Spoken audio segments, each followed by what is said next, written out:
I feel a bit guilty about opening my mouth. Maybe we would have... As the meeting comes to a close, boy, I realize we haven't once touched any paint or pens today. I feel somewhat disappointed. Nomiya suddenly appears next to us. He seems to be still fired up from the speech he delivered. His cologne smells musky and saccharine at the same time, giving me an instant headache, even though I'm not sensitive to perfumes. He is looking at Rin like a hungry wolf. Tezuka, do you remember Mrs. Saionji? Yeah. Miss Saionji, who visited us at the festival? I think so. Oop. I'm going to tell you something amazing. The thing is, she's a very well-known gallerist around here. It turns out I might be able to get her to consider having some of your work put on display. He ends his sentence with a dramatic gesture. It seems he's expecting Rin to show some sort of joyous, shocked reaction at such grand news, but she just stares at him blankly. Magnificent, isn't it? This could be a real chance for us to get ahead, girl. Us? Are you in the gallery too? But... Now, I know what you're about to say. Yes, it won't be a simple affair, but I think this is an absolutely fantastic opportunity. I'm feeling tension. Frankly, I wouldn't be surprised at all if we even made it big. This could be the first step, and then, when the word is out, we strike while the iron is hot, right in the guy. Yeah, it does sound pretty great, if you're into that kind of thing. See? We should definitely not let this one pass, am I right? I don't really... Rin seems to be troubled for some reason. I can't figure out why. What Nomiya is saying does indeed sound like a possibly great thing. She looks pretty down, though, and confused. I've never seen her like this.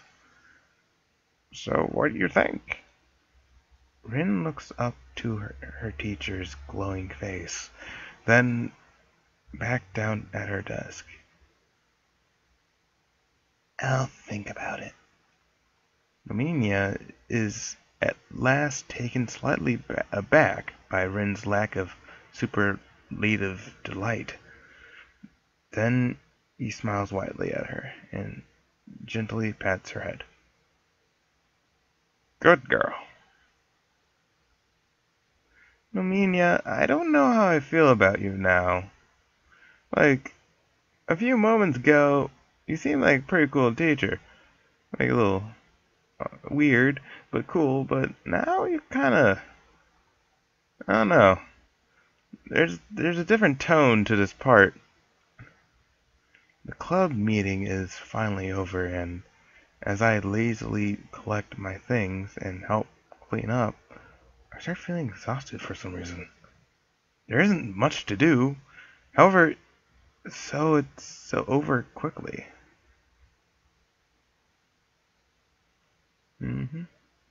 I catch up to Ren, who left the club room just a moment earlier, so we're walking down the stairs to the ground floor, while I try to go over Nominia's passionate speech about art, and Rin seems to be lost in thought.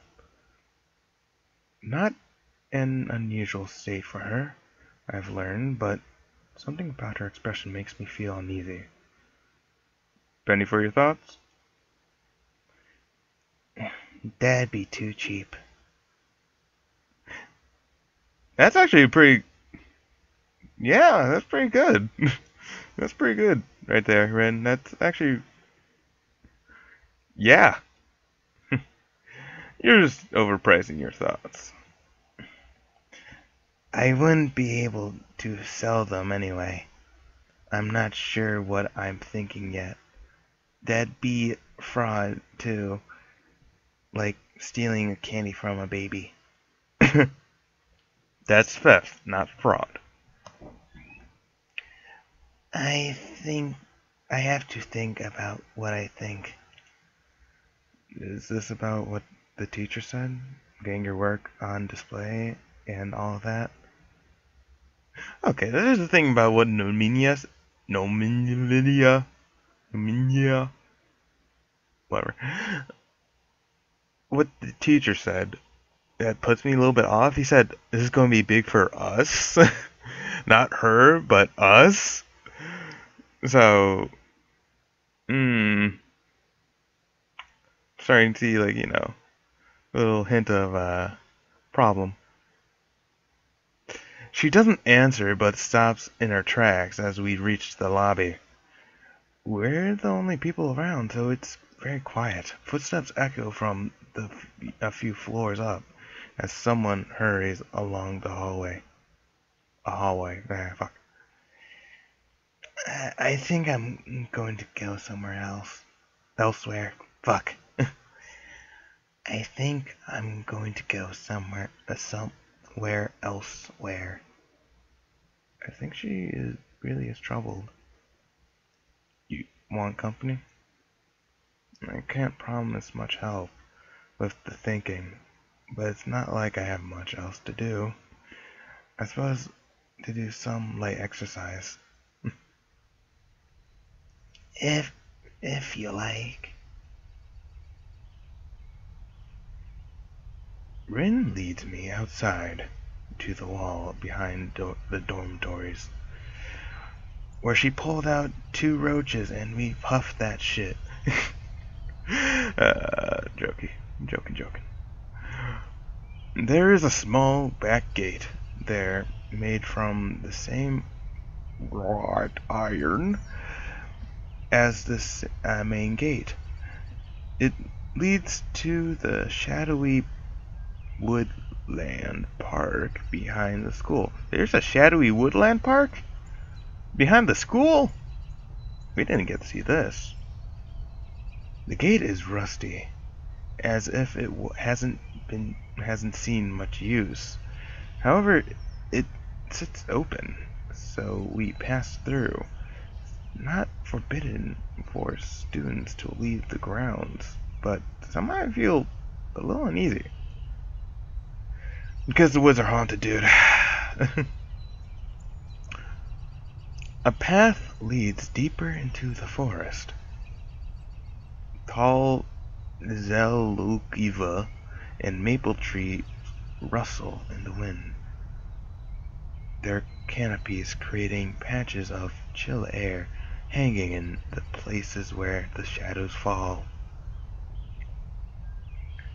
The forest smells strongly of earth.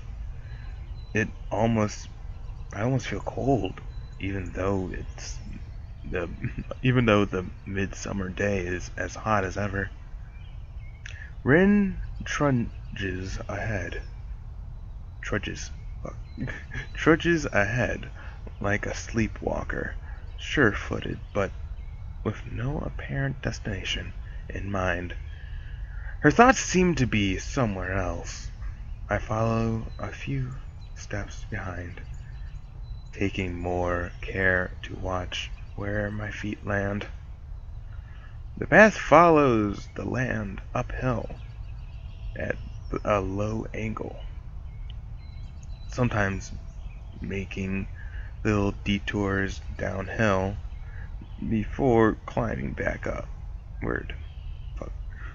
The muted brown and gray trunks line the path on both sides, peppered with ferns and other undergrowth.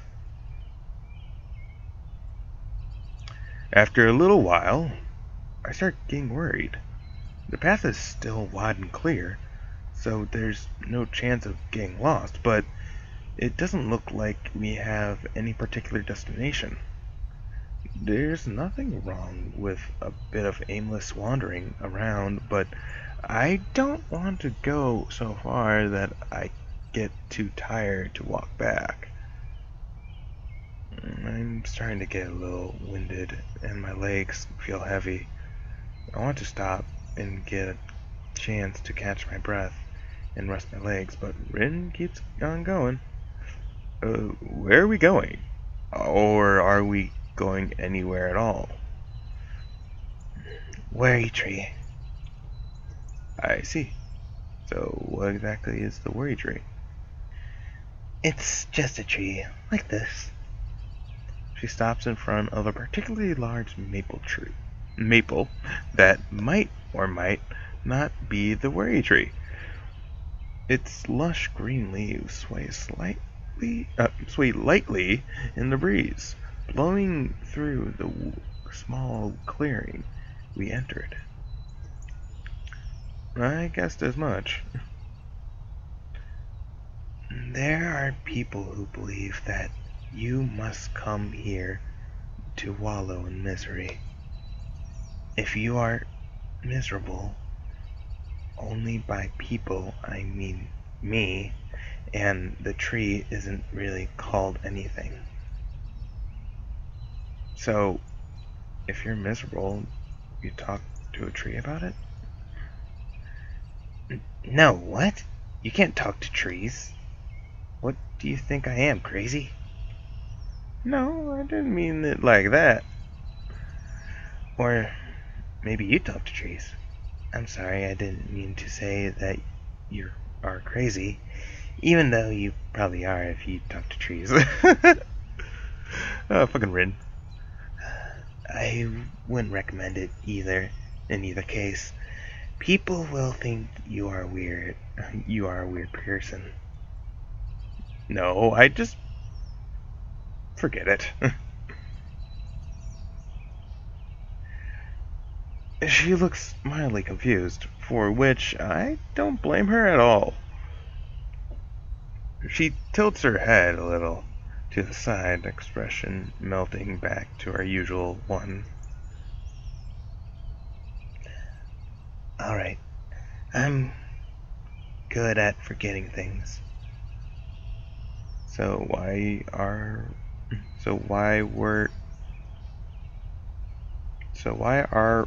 here? Oh, is this a typo? Oh, hi, typo. See, this is not my mistake. It's someone else's. So why are we here? Are you miserable then?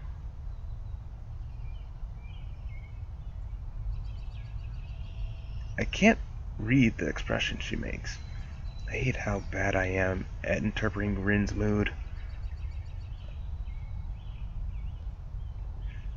She doesn't answer right away, as if she herself isn't quite certain of her own mood. The blank stare changes into a more difficult expression as she shuffles her weight around.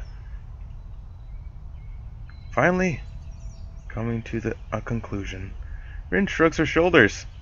I've grown to seriously dislike that gesture. It doesn't mean anything. Maybe I just feel like I feel kind of like I'm sinking underwater. I don't know what I should do. I don't know where I should go. That's all. Maybe it's not a big deal, but I thought walking might help. Kind of like if I go somewhere, I would know where I should go. I don't really know if I don't know if it did. It really wouldn't made sense if walking had helped to decide where to go. So you don't want to try to get an so you don't want to try to get an oh my god. Exhibition? There we go. There you go, soul. Or rather, you don't want to. Oh, you don't know what to. Fucking Christ, what's wrong with me? Or rather, you don't know if you do. Can't decide? Rin doesn't say anything for a while, arranging her thoughts in silence. The quiet is broken by bird song from somewhere in the treetops, followed by rustling leaves as the bird takes flight. Maybe, I'm not sure if I can have a thing like that. So far, I've only painted for myself. I don't think I could have my things on display the way I am now. This me couldn't do it. Huh. Hey, if you paint for you, paint for you. And people see it, well, they see it. So it's an exhibit, whatever. Her reason sounds like a weak excuse. Yeah. I make my trademark frown, but she doesn't notice it. I don't get it. The teacher certainly thinks you could. I don't think he'd suggested otherwise. Sounds like he's calling in favors from his friends, too. I know he's really done a lot for me, but this might be too much. I think I know where she's going with this. Like, she kind of wants to make her own path and not really be kind of forced like this.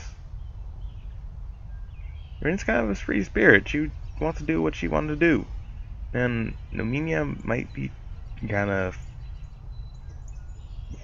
like putting her in these kind of good situations, but situations she wants to make on her own, you know? Anyway. Becoming someone who can do it might be pretty hard. Maybe I couldn't do it at all. He can't do it for me, and if I let him try, I'd just sink deeper and deeper. Yeah, so, yeah, I'm right. She wants to do her, she wants to make her own path and not have Nominia kind of do it for her. Rin stands in front of the large maple and turns away from me. I want to close a few feet of distance between us, and I don't know, my irritation is suddenly gone, and I start feeling sympathetic to her. Yeah, man, she's kind of... Why wouldn't you? She's kind of being forced to, I don't know, do these things. In a way, I guess. She doesn't really care about these people looking at her art. She wants to have the bride to make it on her own like that. I know exactly how you feel. Well, maybe I don't. but still. I think I haven't felt like I was actually in control of my own life this whole year. I'm feeling just helpless, going around with the flow. I'm going along with the flow. Yeah, that actually makes more sense than what I was explaining. She wants control of her own life, and Nominia's kind of taking it out of her hands.